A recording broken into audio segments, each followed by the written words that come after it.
homeschool, yep. Oh, I see. And how is school?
Call the Grand Forks County September 15th, 2020 Commission meeting to order. Apologize for the delay, but we were having technical problems.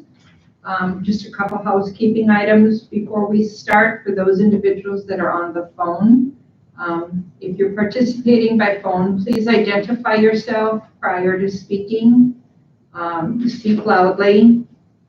Please do not use the speaker function on your telephone, and then please mute your telephone unless you're speaking once you're done. And if there's any questions, I'd be glad to take those, but if not, thank you for your patience today. Appreciate it.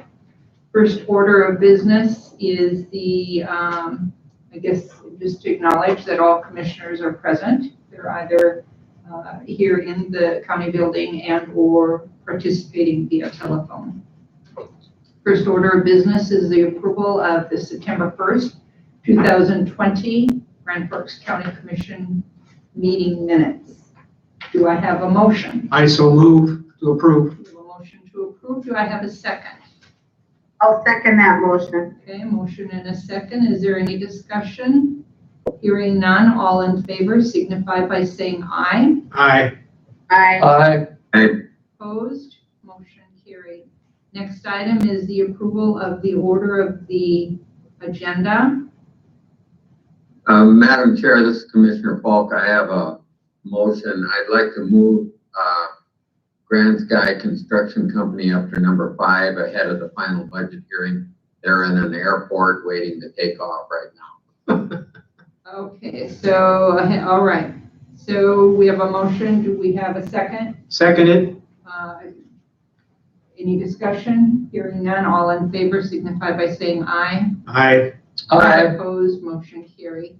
Next item then is the consent agenda. You've all received copies of the bills, employee status changes, overtime, and a bond to reissue a check that had been issued. Is there anything that you would like to have pulled for further discussion? Hearing none, may I have a motion to approve the consent agenda? I move approval. This is Cindy. We have a motion to approve. Do I have a second? Second, Dave. Okay, we have a motion and a second. Is there any further discussion? Hearing none, all in favor signify by saying aye. Aye. Aye. Opposed, motion carried. Next item then is Grand Sky Construction Company. Thank you. This is Brad Durkin. Good afternoon, Commissioners. We're presenting today the bid results for the apron pavement repair project. We did advertise that project in the legals for 3 weeks consecutive between the 5th of August and the 19th of August. We received 2 bids. Op Construction provided the best value bid for the base bid of $222,499.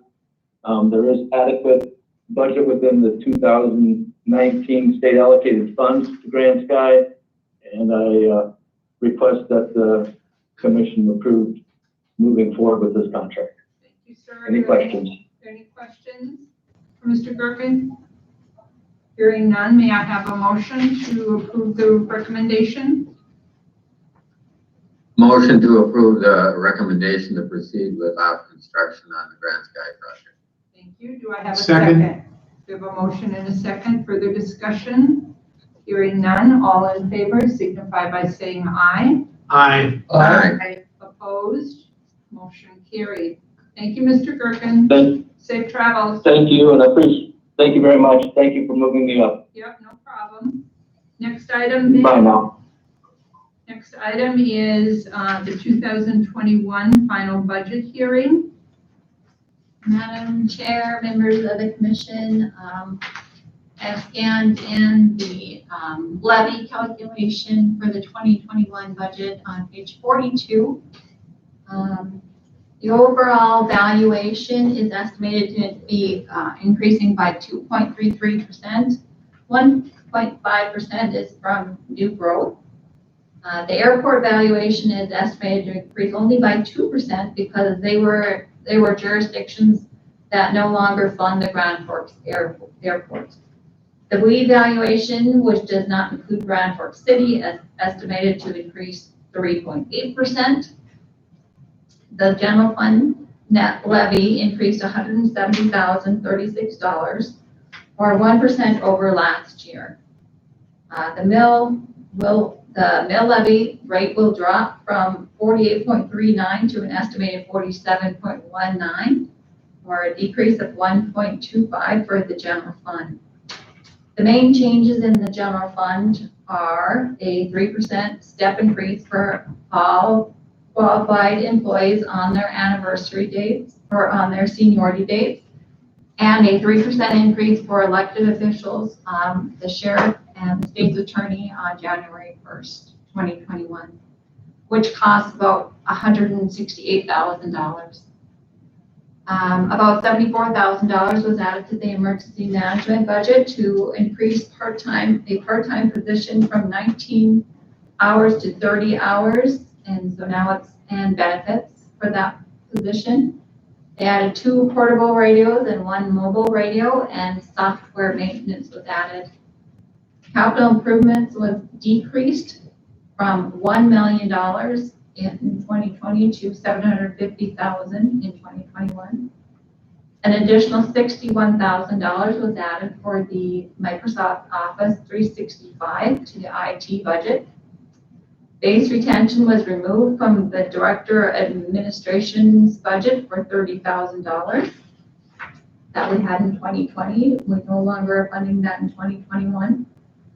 The election budget has decreased because it's a non-election year by almost $200,000. Revenues are about $248,000 less than in 2020. Interest income is less. Our interest rate has decreased from 2% to 1/4%. We will be budgeting $95,000 less for interest. We no longer have work release, so that is about a $60,000 decrease for an overall decrease in the correctional center revenue of $80,000. The homestead and veteran credits are no longer budgeted. That's $180,000 that we had in 2020 that we don't have in the 2021 budget.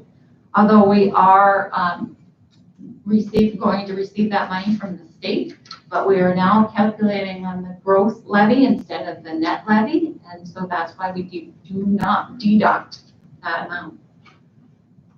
The funding level for contracted services were included at the same level as last year, other than the detox center, which increased $1,990 from $79,500 to $81,550. The young professionals were included at $100,000, which is an increase of $500 over last year, but they were not budgeted for in 2020. The health insurance increase range we were given was between 2 and 10%. We included a 10% increase for 2021 based on the actual cost for 2019 increased by 18.75. That was the actual increase for 2020. And then added an additional 10% for 2021. And if you recall that we put 25% increase in the 2020 budget, we only had an increase of 18.75, so that was a savings of 6.25. With that savings and the actual costs, we did not have to increase our budget at all for health insurance. The road funds increased about $200,000 over last year. Mr. West will be using the road fund to make up a portion of the lost revenue from the highway distribution fund. We have budgeted $666,000 less than we did in 2020, or 18.6%. The emergency fund is included at 0.23 mils, which will generate just over $74,000. I anticipate the cash balance in that fund will be just under 1.2 million at the end of this year. We are not allowed to levy if our cash balance is above what 5 mills would generate, and that's 1.6 million. So we're okay there. The public health budget increased by 18,104 because of an increase in salaries. The presented final budget is $539,604 greater than it was last year, or a 2% increase, for a total levy of $26,684,002. That's an estimated decrease of 1.47 mils. 20% of that increase comes from mandated or voter-approved levies, such as the state, garrison, ambulance, and senior citizen levy. 38% will come from the road levy increase, and 32% from the general fund, and 11% from the other 13 funds that we levy for. With a 1.47 mil decrease, a property owner of a $200,000 home whose value did not increase from 2020 to 2021 would see a decrease in the county portion of their property tax bill of $13.23. A $200,000 agricultural property or commercial property would see a decrease in the county portion of $14.70.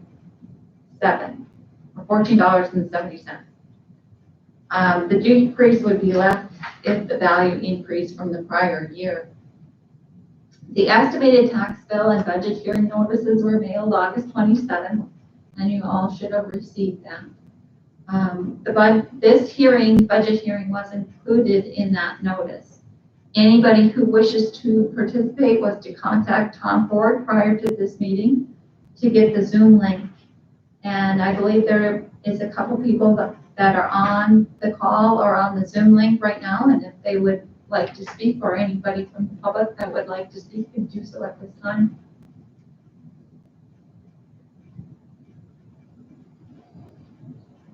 Is there anybody that has any questions about the budget? You may have to unmute your microphone if you wish to speak.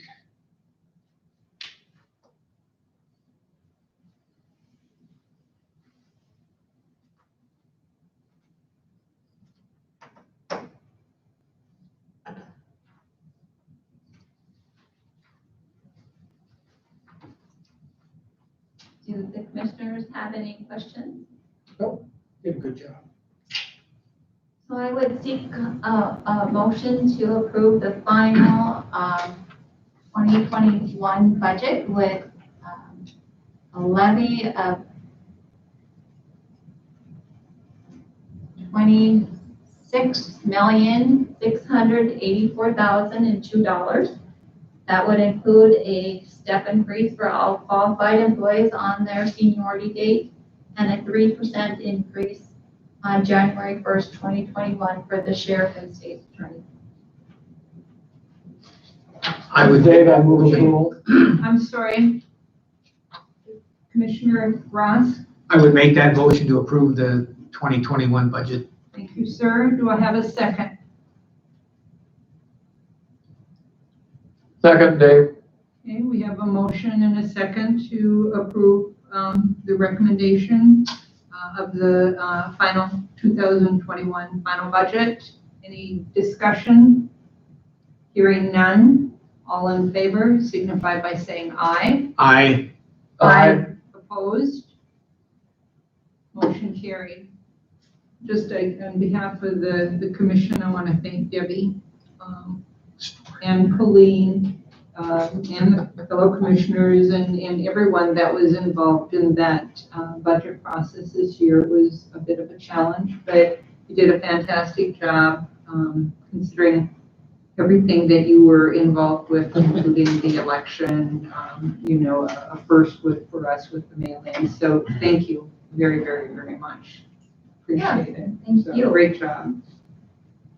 I have one more thing. The approval of the service agreements attached on page 75 or beginning on page 75 are the service agreements that are part of this budget that you did approve. So I just need a motion to approve those service agreements. And look like we had Madam seven. Chair, Yes, ma'am. I would move approval of those service agreements. Okay, we have a motion to approve the 7 service agreements. Do I have a second? Second. We have a second. Any further discussion? Hearing none, all in favor, please signify by saying aye. Aye. Aye. Opposed? Motion carried. So again, thank you. Next item, excuse me, is public health. Ms. Swanson, are you with us today? Madam Chair, yes, I am. Welcome. Thank you. Turn on my camera here. I'm not sure if you can see me, but I sent you the health officer's dashboard just a short time ago, commissioners. And this serves as kind of our daily update to give you a little bit more information about the local conditions here in Grand Forks. So from the health officer's dashboard, there are 5 different elements that are measured. They're given a value, and then there's a change factor with an arrow there, a score and a weight. That gives us a composite score of 1.6, which places Grand Forks County in the orange or slightly into the high risk category. The trend is moving down to yellow if our cases remain low. Today we had 10 new cases. We didn't have any testing events since last week, so we kind of expected that our cases would be low. And today there is a testing event in the city of Grand Forks on the campus at UND. And usually we will see a bump in cases when those are large numbers. There's quite a bit more information in the health officer's dashboard. I won't go through it all in the interest of time. We've been providing you with quite a bit of information on a real regular basis. And I'm happy to answer any questions if you have any. I think if you've been reading the national news, you know that North Dakota is a state that still has an upward trajectory. Our current cases right now are 2,564, so that's a fairly large number for us, but there has been a slight decrease here in Grand Forks County, unlike Cass County and Burleigh County and Morton County, which are still on an increase. So I'll just leave it at that, and if you have any questions. Excuse me, I'm going to go back for just a minute to the second to the last slide on the presentation, which is the updated guidelines for risk level by the state. And according to the governor, Grand Forks County is in a yellow level. And in that presentation, there's a map. You can see many counties are in green. The blue counties are those that have had a significant decrease. And then the yellow counties are those that are still being watched or have had increases. And Grand Forks County is considered yellow according to the governor's office. And then the very last slide on that presentation gives them some of the methodology for the 3 indicators that are used for that. It doesn't have a scoring system, but Michael Dulitz from our office has put together somewhat of a scoring system that indicates what those might very likely be. So I'm happy to answer any questions. If you want to dive into the data, I'm maybe not your person, but I certainly can give you a good sense of where we're at as a county and an overview of all the activities that we are undertaking right now. Thank you. Commissioners, does anyone have questions for Ms. Swanson?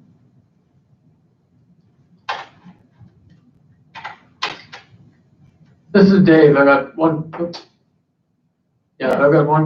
If you have it. Right.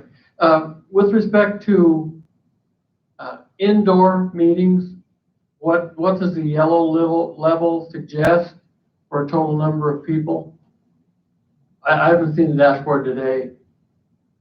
Yeah, I would have to go back to look, because that would be determined by the governor's dashboard.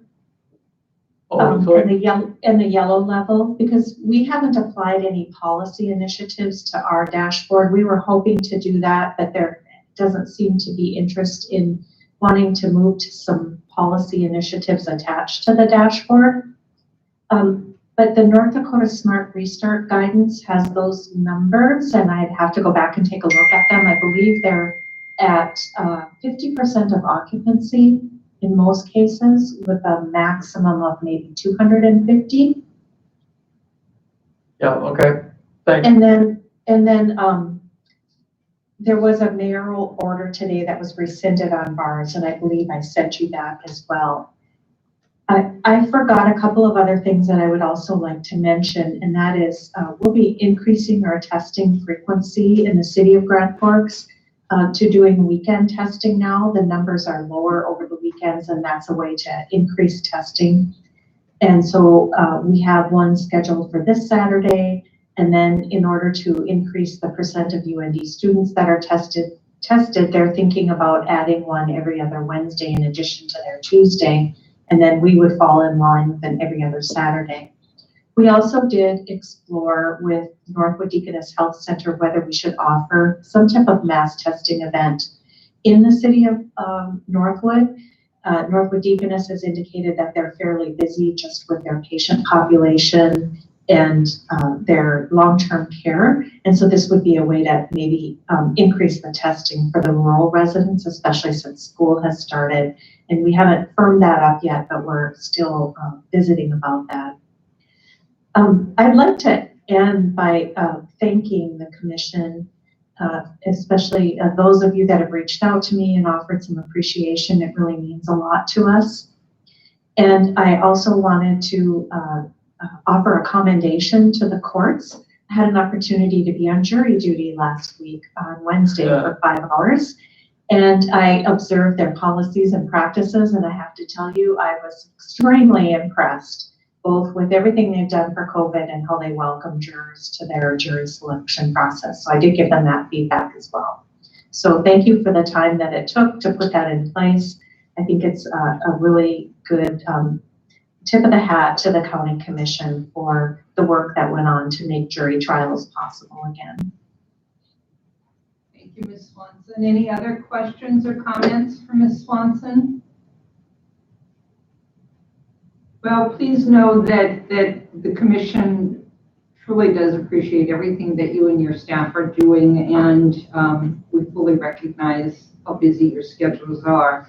And just looking at the operations overview that you had sent today, I mean, supports all of that and is not a surprise to us. So, but please share with your staff our appreciation for all the hard work that they are doing. Okay, anything else? All right, thank you, Ms. Swanson. Thank you. And next, Kari, Emergency Manager, do you have anything for us today? Briefly, Madam Chair, members of the commission, we were notified today that the final deep cleaning by Stamatic has been completed in the EOC. If you remember, we did have some cases that forced the PSEP to relocate into our EOC, to their clean PSEP, to segregate work units. That has all been completed, and all of the dispatchers have been reunited upstairs. We are going to keep that as a clean PSEP. It just won't be used right now in the event we get other cases within that work group and they have to pivot one more time. But for now, Donna is back in the office, and we're moving ahead as usual. Other than that, just being a thorn in Debbie's side, doing everything I can to help her. That's it. Thank you. Thank you. Does anyone have any questions for Kari? Hearing none, and again, on behalf of the commission, want to extend a thank you to you. I know that you're putting in lots of hours, as are your staff, and we truly do appreciate it. So thanks. Absolutely. Okay, next item is Juvenile Detention Administrator. Bridgie, are you with us? I'm with you. Can you hear me? Yes, ma'am. Okay. Well, Chairman and members of the commission, I'm here today, and unfortunately, the I wish I wasn't. I am requesting a full-time position for the detention center due to the fact that we have a full-time employee that will be going on maternity leave, expected to not return until February. I had originally believed she would be back earlier, but she's got her earned time and will be out until February. We recently lost 3 part-time employees who moved on, one to the East Grand Forks Police Department as a new police officer. Another one was called back to her full-time job, working more hours, and another one just resigned. It's difficult to get part-time employees right now amidst COVID, with situations changing all the time. And I just wanted to come at this time because 80% of my part-time salaries have been used right now. I believe that bringing on a full-time female employee, I can pay for through my budget at this time. But the benefit side of it is the question that I have moving into the 2021 new year. I know that working with Colleen and Debbie, I looked at the cost of a family insurance policy, which is at $20,000, and a single policy, which is at about $10,000. So I'm at 67% of my budget right now. So I think moving into the remainder of this year and into the next year, I can take that full-time position and eliminate 2 part-time positions by having that person pick up the shifts for vacation, sick time, and any other situations that might occur, and still work some of our weekends. I know it's not a great time to request this, but it's a need that I have. So you're proposing to eliminate 2 part-time positions? Yes, yeah. I have, what I have usually is about six part-time females and 6 part-time males, and I just lost 3. And sometimes I overlap them with training as people are leaving and people are coming on. So I believe that I will be able to eliminate 2 of those positions with that person picking up those additional shifts. Not only her 20, but the additional 20 that another part-timer will have. Madam Chair, Yes, sir. this is Tom. I'm going to make a motion to approve the request, and I'll preface it by saying that I talked this over with Ms. Hanson and also with Ms. Nelson about the money on this, and I think it's a good move for us. We're going to have some problems in the next year if things continue with COVID, and we've already seen them in juvenile detention, and I think this is a good way to backstop some of those problems. There's no impact for budget this year. There may be some next year, but Ms. Nelson has indicated that we just need to move into next year and see what happens, and we can adjust the budget sometime next year after we see the money that's goes out as a result of this, or money that's saved. We don't know. And I also talked with Mr. Ford. We may be able to file for some CARES money, although we may not want to do that right now until we see what's going on with that also. So I think we can handle this, and it's just a good all-around move for that department. Thank you. Thank you. We have a motion on the floor. Do we have a second? I second it. We have a second. Any further discussion? All in favor of approving the recommendation to hire a full-time staff member at juvenile detention? And that's effective immediately, Bridgie? Yes, it is. Please signify by saying aye. Aye. Aye. Opposed? Motion carried. Thank you. Next item is Sheriff Schneider. Good evening, Madam Chair, members of the Commission. Today I have 2 items to bring before the Commission. The first item is, they're both relating to grants that are being received by the Sheriff's Office. The first item is a fiscal year 2019 grant. It's Operation Stone Garden grant. This grant was previously signed off on July 7th by Madam Chair Knopf It was the initial signage for the salaries to be set forth for the grant. We have now received approval for the equipment purchases, and I'm now requesting the chair's signature and initial on page 2 to approve the total grant amount of $128,700. And I am available for any questions that you have on that. So that includes the 67,000 that we signed. Correct. Yep. This This is is the full amount. the final full amount. There was a issue with the drones that were applied for no longer being serviced, so we had to resubmit for different UAS systems. Okay, you've heard the request. Do you have any questions, commissioners? Madam Chair, Yes, ma'am. I move approval. Okay, we have a motion to approve. Do we have a second? Second, Dave. A motion and a second. Any further discussion? Hearing none, all in favor, please signify by saying aye. Aye. Aye. Opposed? Motion carried. Thank you. The second grant that I'm requesting chair's signature and Ms. Nelson's signature on is through the North Dakota DOT Traffic Safety Division. This is a grant that the sheriff's office has applied for several years. The only difference this year is we have been allotted an increased amount. The maximum amount of this grant is $52,225. This grant will be utilized to pay for overtime related to speed enforcement, seatbelt enforcement, DUI enforcement, underage drinking, and distracted driving. I'm requesting chair's electronic signature followed by Ms. Nelson's electronic signature. And I'm available for any questions that you have on that one. Commissioners, questions? I would make a motion to approve that North Dakota DOT grant. Thank you, sir. We have a motion to approve. Do we have a second? Second, Tom.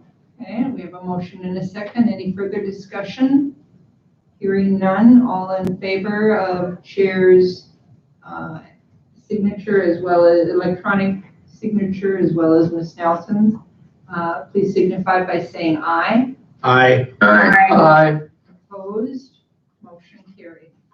Thank you. I have nothing further. Thank you, sir. Stay safe. Next is Finance and Tax Director, Ms. Nelson. Madam Chair, members of the commission, I need a motion to appoint the following to be inspectors at the November 3rd, 2020 election. And I will have them as inspectors at early voting and on election day. And it's Diane Fossum, Tom Harlow, Ed Christ, and Carol Christensen.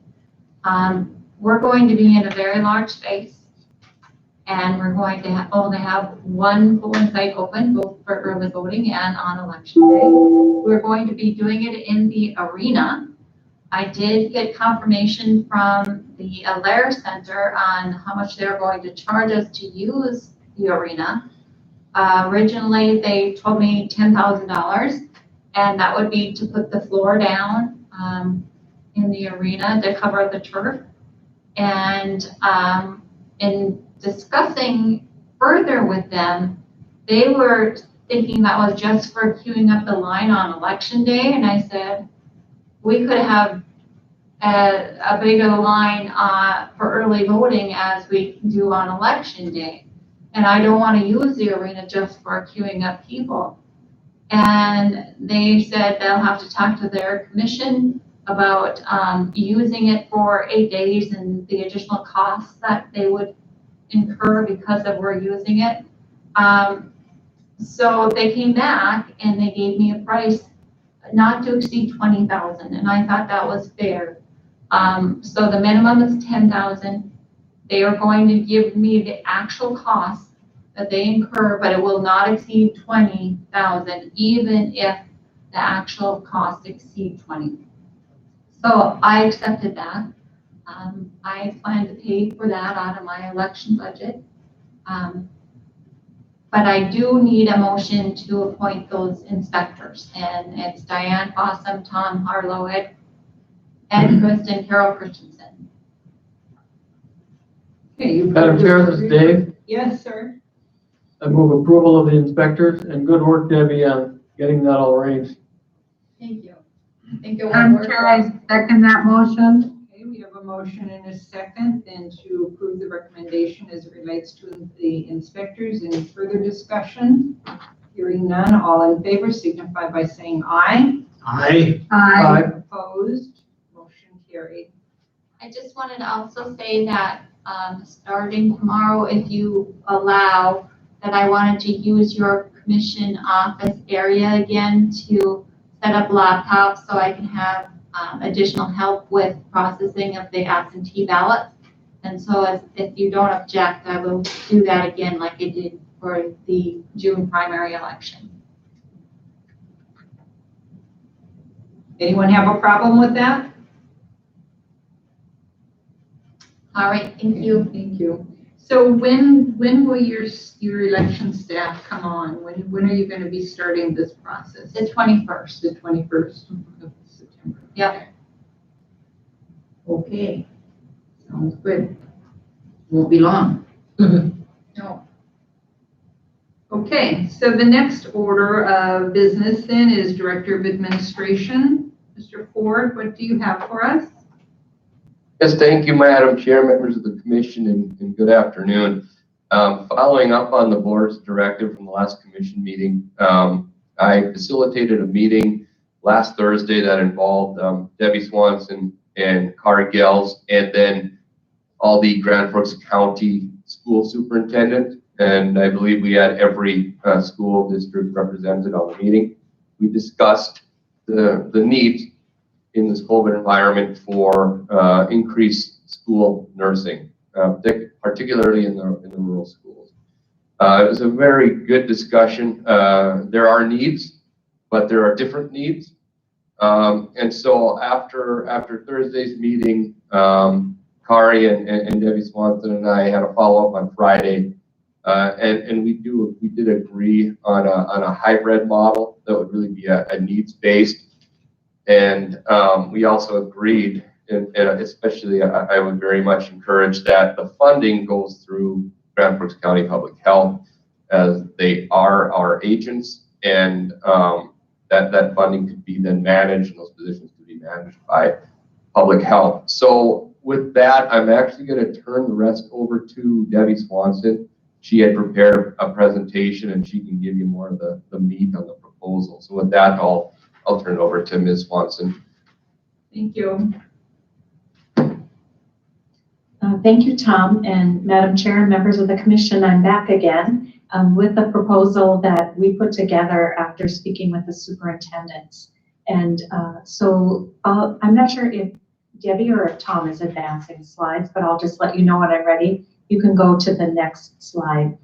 Some considerations that we had during the discussion were that Grand Forks City Public Schools were going to be receiving some CARES funding to support their efforts to address COVID from the city of Grand Forks. And all the city and county private schools, while they may not be receiving direct funding, they do continue to receive technical assistance and support from Grand Forks Public Health, both for school nursing and for COVID response. It may not be to the same level. Their schools are smaller, but we have had long-standing relationships with those schools.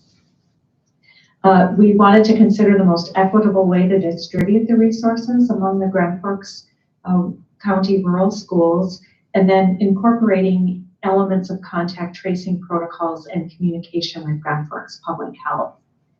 Being 2 weeks into school opening for some places, we recognize that having nurses who have some knowledge of how contact tracing works could take on some of that responsibility and communicate directly with the health department was really necessary. Next slide, please. On the left side there you see the schools that are listed, that are all the public schools throughout the county. And then on the right side, you see what we came up with for what Tom was describing as our hybrid or needs-based. Our proposal is that there would be 2 nurses employed by Grand Forks Public Health for COVID response activities, but we fully recognize once you have nurses in schools, they get busy and there's definitely a need for it. And then the second element of that would be direct funding by the county to Thompson and Northwood. And I know that Tom mentioned funding to us. If it's possible for the county to do the direct funding to the schools, that would be our preference, just because it takes some of the heavy lift off our plate for those agreements. But we recognize that will be something we want to include in some of your discussion here. Our plan would be that we would group Emerado and Larimore together for one assignment, and Manville and Midway as another assignment, and Thompson and Northwood, because they're larger schools and have already employed nurses, would each have their own nurse. You can go to the next slide, please. Some of the things that Grand Forks Public Health is doing to support and provide expertise that we would continue is coordination of COVID-19 response activities, providing that connection to the North Dakota School Nurse Listserv. There's also a statewide school response team that will pick up when there are more cases than a school can handle in terms of contact tracing or follow-up or communication, and we can provide the connection there, some education and training, resources, and then working to build sustainability, which we talked about before, is something that we think is really important. We don't know what the next year will bring. We don't know what the legislative landscape will look like, but it's been something that we've long thought about needing and wanting, is school nurses across the state of North Dakota. You can go to the next slide. When we met with the superintendents, we provided 3 different funding scenarios, but once we decided on the model, I've only included one funding model in here, which would be the proposed funding to Grand Forks Public Health would be the 2 top line items, which would be the 2 nurses, salary and fringe, operations with things like a laptop, computer, IT costs, travel, and some supplies. And then the 2 grants to Northwood and Thompson, that would be each $34,090. That's based on what it would cost to have the 2 nurses for Grand Forks Public Health Department. So per nurse is what the grants are at $34,090 for the total cost of $204,540. Next slide. So the budget is based on 75% FTE, which is the academic year. We're already a little bit into it, and we'll have employment training and those kinds of things to begin. If 2 positions are funded at Grand Forks Public Health Department as an alternative at 100% FTE for the entire year, the workload could be reassigned to things like contact tracing, vaccination, school planning, and that would be an additional cost. It would bring it up to $178,480 to Grand Forks Public Health plus the school grants for a total cost of $236,660. I just threw that in there as a caveat. You don't have to approve it, but it would be something that you might want to think about doing if you had the sufficient funds, or you wanted to ensure that you were really continuing to support the health department with what are some pretty big unknowns in the next year.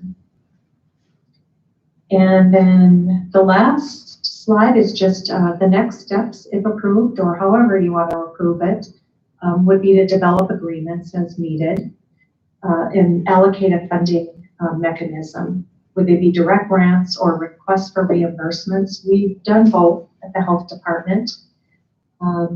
We've done things like with our social detox, we have a funding agreement that all the parties sign, and the county chooses to pay their allocation up front as a grant rather than a request for reimbursement. That's how our funding for that works. We're used to doing requests for reimbursement based on cost too.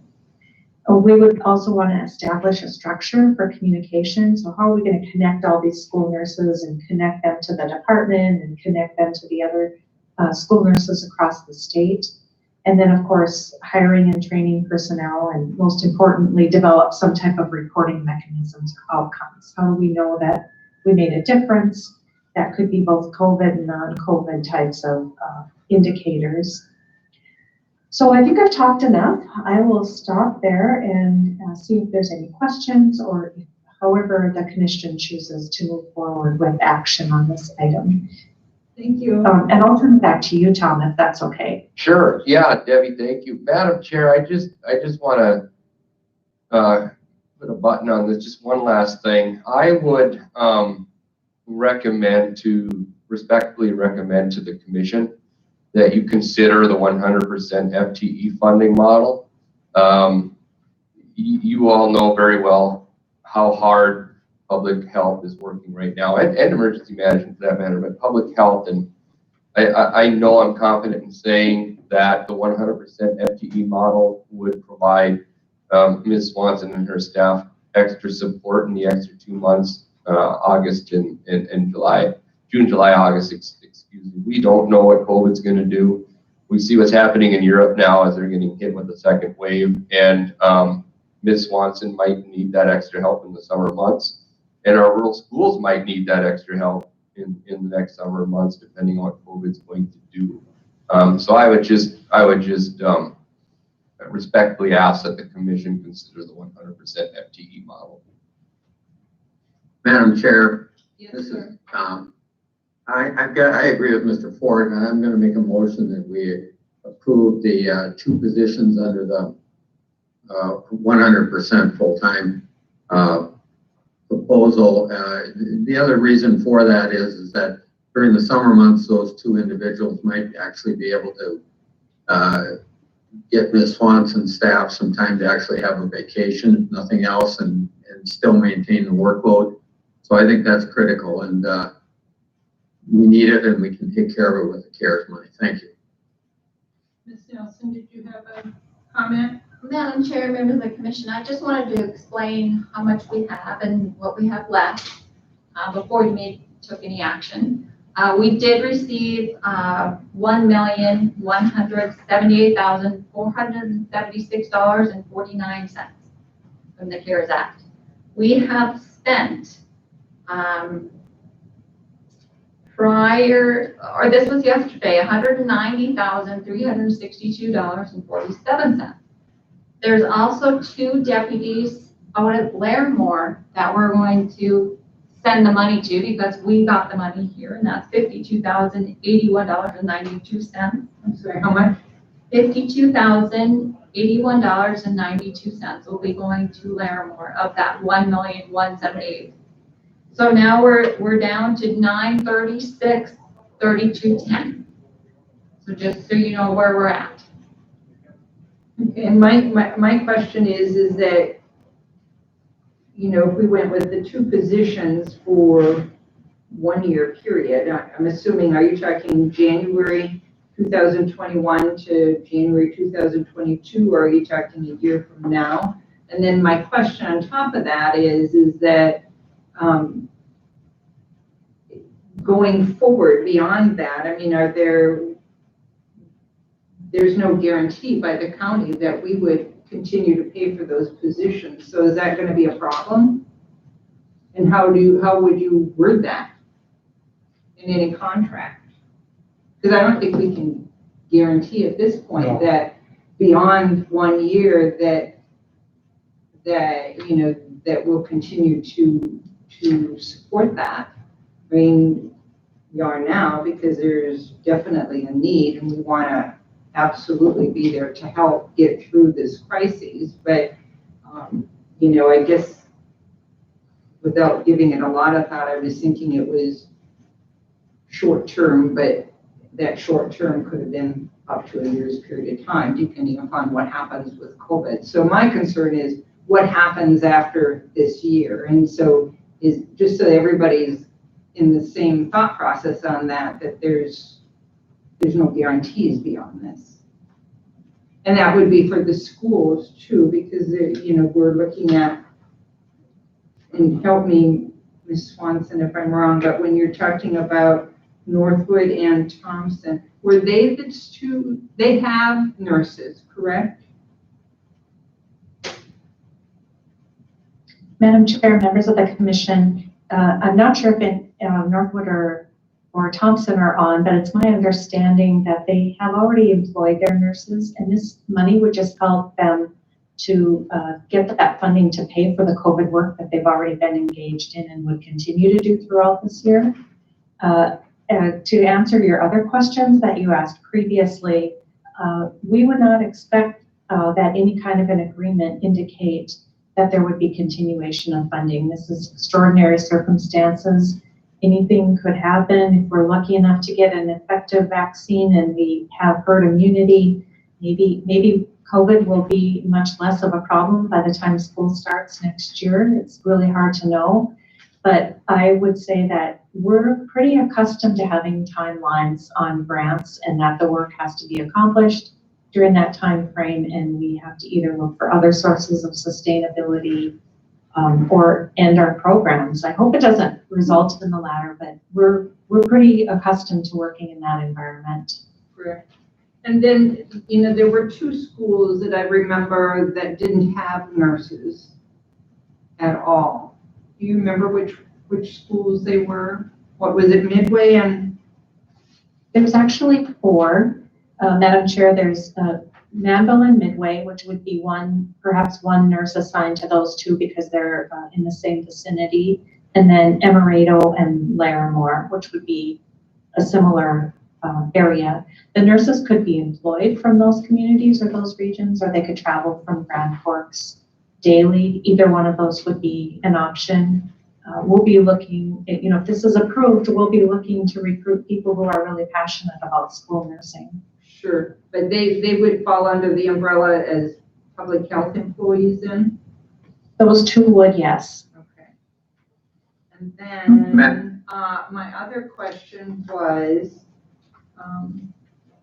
there was just an article in the paper, and I'm just throwing this out there just for information only. It's not a deciding factor here by any means, but where each district was going, Governor Burgum said each district will receive a base payment of $30,000 plus a formula-driven per student payment of $290 a student for COVID kind of related CARES Act related items.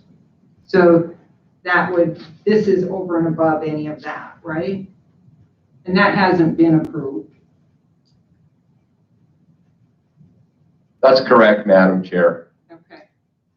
And then my other question or concern is what other needs does Grand Forks County have that we aren't thinking about that we would be using some of this CARES money on? I mean, we have things going on in the county, and again, we don't know if there's going to be any more. We don't know how long this will last. And so, and again, I'm not saying this to squash what you folks have come up with as a proposal. It's a great proposal, but I don't want to be short-ended, short-end the county either, because we also have needs. And I don't know, Mr. Ford, have you given that, we just had the one meeting with Ms. Swanson, and so appreciate the proposal, but I was thinking that the next step then would be looking at the needs that we have also for Grand Forks County and making sure all of those needs are met as well. Madam Chair, this is Tom Falk, actually. My intent on the motion is to hire those 2 nurses immediately or as quickly as public health can hire them. The need is now, and I talked with Mr. Ford about concerns about CARES Act money also, but which bothers me. But I think we have to put the needs of children in the county ahead of most of the other needs that we might come up with down the road. So if we have problems down the road, I think we'll have to deal with them. But this need is probably greater than anything else that we can come up with. It occurred to me also the other thing about hiring these nurses for a 1-year program. It's probably easier to induce somebody to apply if they know the program is for 1 year versus 9 months. So, thank you. So can you answer the question of Mr. Falk about when you were making your proposal or your recommendation or your motion, were you looking at a year the academic year of 2021? Or No, are you looking mine- at a year from today? No, that would leave a year from today or a year from as soon as they can hire the people, because I don't want to leave them for the next 3.5 months without nursing care out there. No, I fully understand and I fully agree. I'm just asking questions. So, okay, so any other questions from any of the commissioners? Madam Chair, this is Dave. Yes, sir. Debbie, does the 236,660 come off the 936,000 that's still available under CARES? Yes, it would. All right.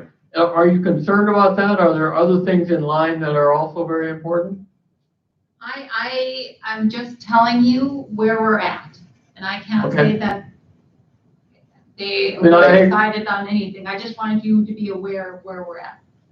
Sure. No, I agree. It's a very important thing. A quick question for Debbie Swanson.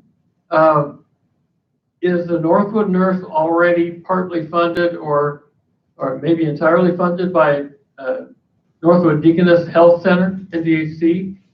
I think they retained the nurse, but is this to repay them for that, or how do you see this? Madam Chair, members of the commission, Commissioner Engen, it's my understanding that Northwood Deaconess is the employer for Brittany Ness, who is their nurse. So I think that would require some further exploration as to how you would handle the funding. If it would be immediate back to them or to the school. I think that's something that I would probably rely on the county administrator to perhaps work out.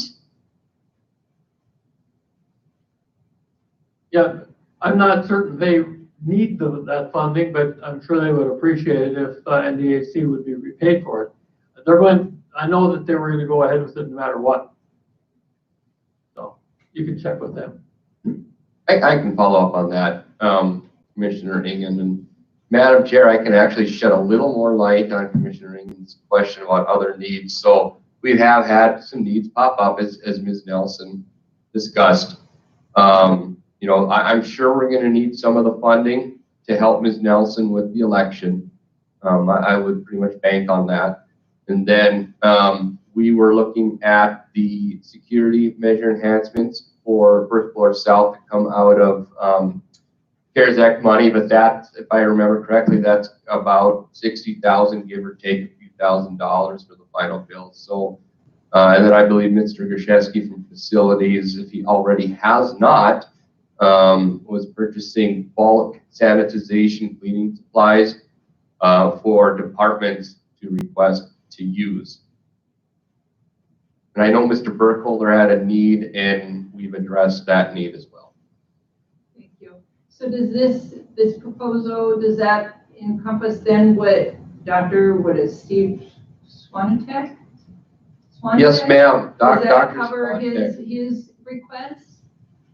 Yes, ma'am. He was part of the initial 15? call with all the superintendents. And then I reached out to Dr. Swanetek personally after our meeting on Friday and just let him know what Kari, Debbie, and I had decided, and he was fine with it. He was fine with it. So. Okay. So I apologize, but I'm confused on Mr. Falk, Commissioner Falk, your request, because we've got two $200,000 some odd dollar requests or proposals, and I'm just not sure which one. So we're talking about 2 public health nurses, and that was $126,360 plus their travel supplies, those costs, and then grants to Northwood and Thompson for $68,000. So that came to $204,540. But then on the next page, then we're talking about, and I just need clarification. We're talking about 2 positions, public health nurses at 100% full-time for 1 year. And then plus the school grants for $68,000 for and that total was 236,660. So I'm just not sure which one are we talking about? What's, the way I understood it, what you're saying is that your motion included hiring or funding 2 public health nurses with Grand Forks Public Health, and that would be salary and operations or supplies, and that would have been like 136,000. So just help me clarify for me. Madam my, Chair, oh, go ahead, Mr. Paul. well, my motion is to hire the 2 nurses full-time equivalent, which is 12 months, and that adds some money onto this project. But that helps Ms. Swanson's office out immensely. Right. And to give What the we grant, want to do.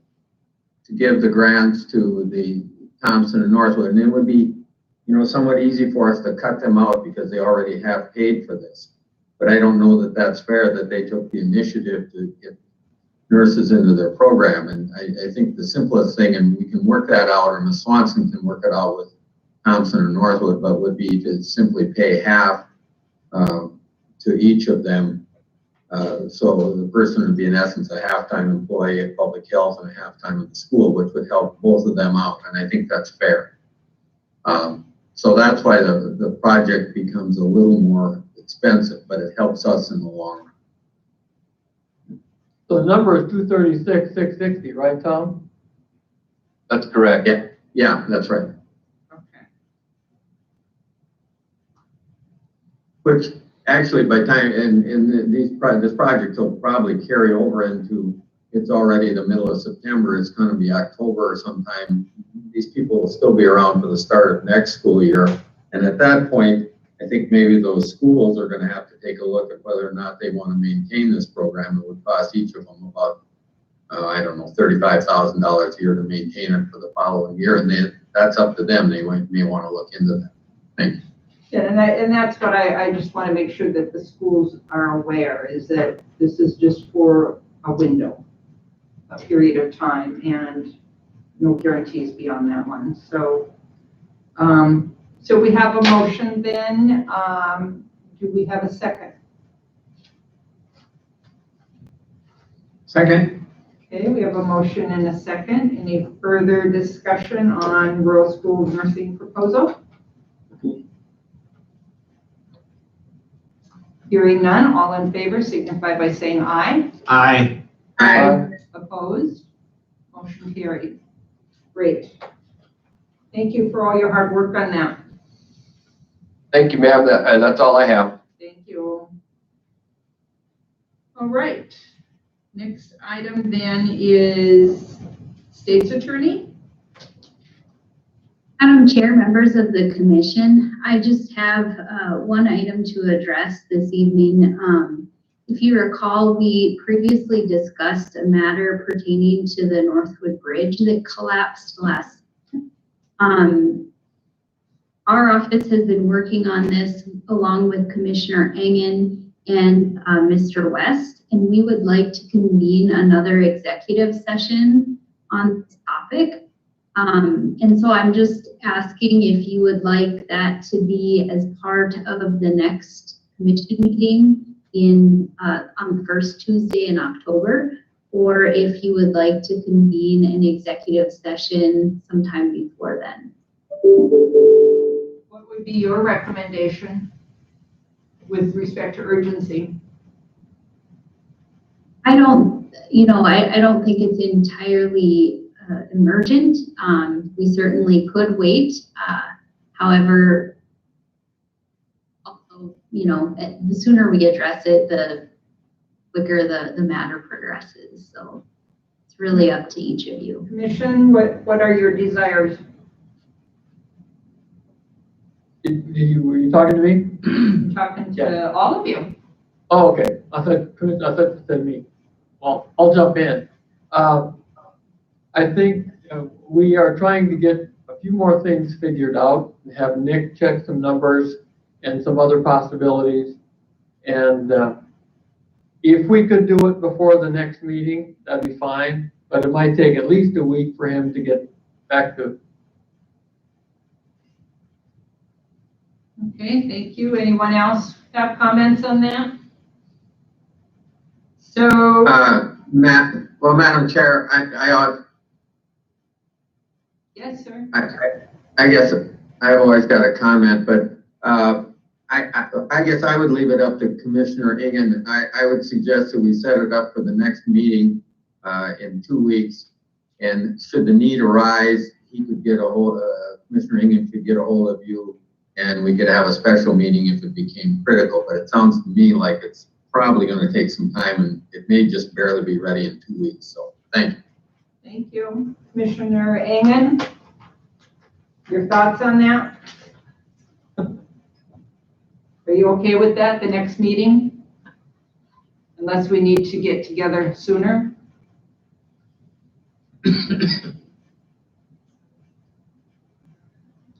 I think he said yes. Is Commissioner Engen on? I think we lost him. Yeah, we lost him, Madam Chair. He's not Okay, on. well, so is everybody okay with making a decision that we put it on the agenda for our next meeting? Correct. And then if we need to do something sooner, Mr. Engen can let us know, or Ms. Wamstead can let us know, and we'll call a special meeting? Yep. Okay, cool. Anything else, Ms. Wamstead? Oh, thank you. Thank you. I'm back. I just missed a bunch of whatever happened. I think Tom Ford cut me off. I did. So what we Okay. decided was is that we're gonna wait until our next meeting, Very good. and we'll put it on the agenda for an executive session at that point in time.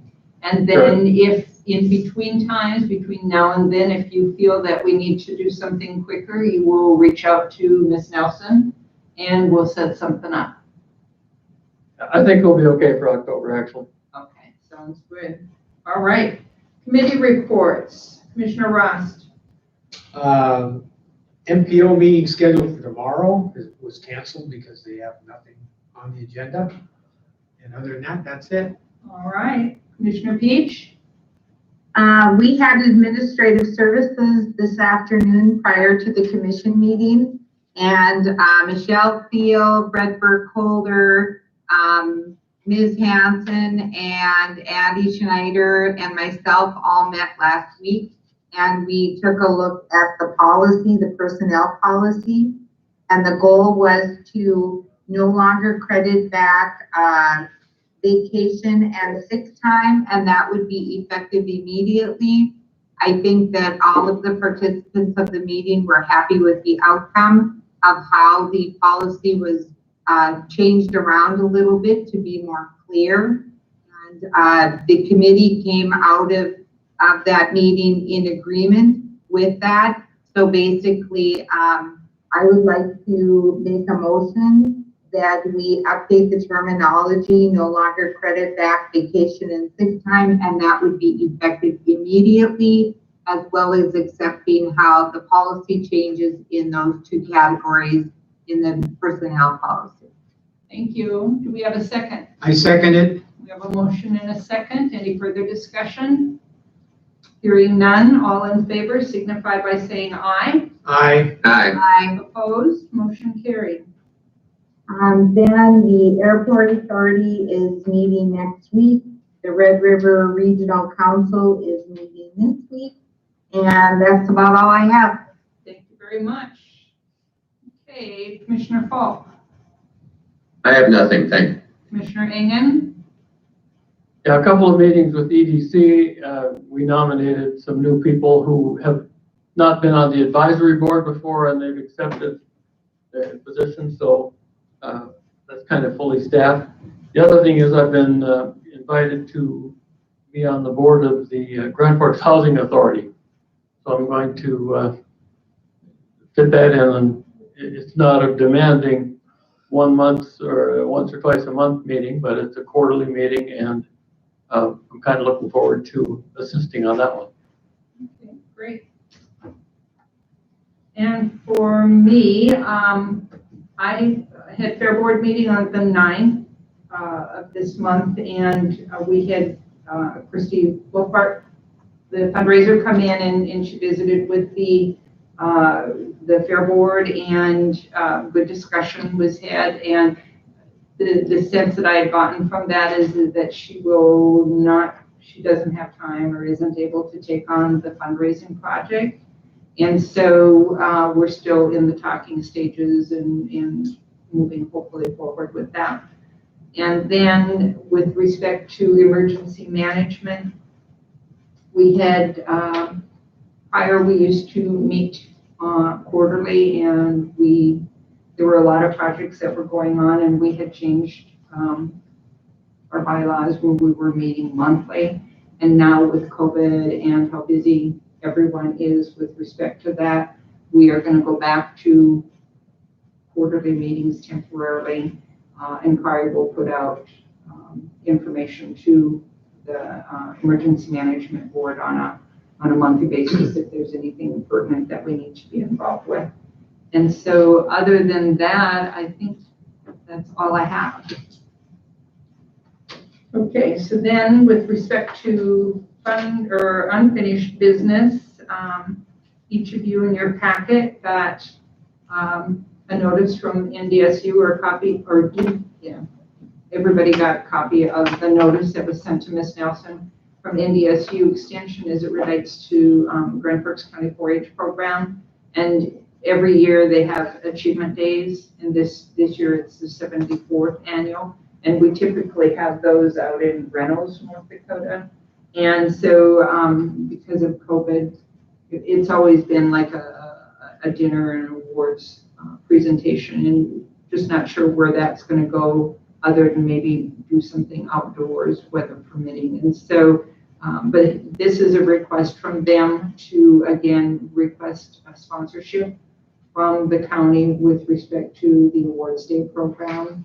And I believe it's a $20 donation. And so I guess we would like to have a motion from the commission to, again, make that contribution, that donation. It's a great bunch of, the 4-H kids are great and wonderful, and they're our leaders in our future. And, you know, and it's a family thing. That's what I like the best about it. And so, and having been an old 4-Her. But so would appreciate a motion or Madam Chair, yes. I would move approval of the sponsorship of $20 to the 4-H group. Thank you. Do we have a second? Second. Okay, we have a motion and a second. Further discussion? Hearing none, all in favor signify by saying aye. Aye. Aye. Opposed, motion carried. And then the only other thing that we have are two pieces of correspondence, and one is from SRF Consulting Group, and that was just a letter regarding some emergency repairs. The road is sliding, and this is on the 1/2 mile north of the junction of US Highway 2 in the city of Grand Forks. And so all they're asking is if we have any properties out there and any proposed developments that are planned that this would interfere with, and I don't believe that we do.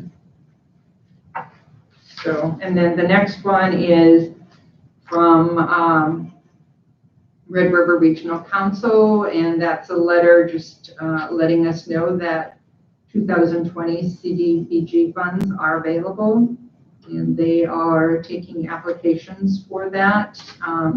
There was Fordville, City of Fordville got some of the funds for their Senior Citizen Center, and there are remaining funds that they're again requesting applications for the next round, and that totals $83,591. And so that's just informational. Okay, anything else to come before the commission? Hearing none, would anyone like to make a motion to adjourn? I so move we adjourn. Okay, do we have a second? Second. Thank you. We have a motion and a second to adjourn. All in favor signify by saying aye. Aye. Opposed? Aye. Motion carries. Thanks, everyone. Stay safe. Thank you. Yep. Thank you. We've got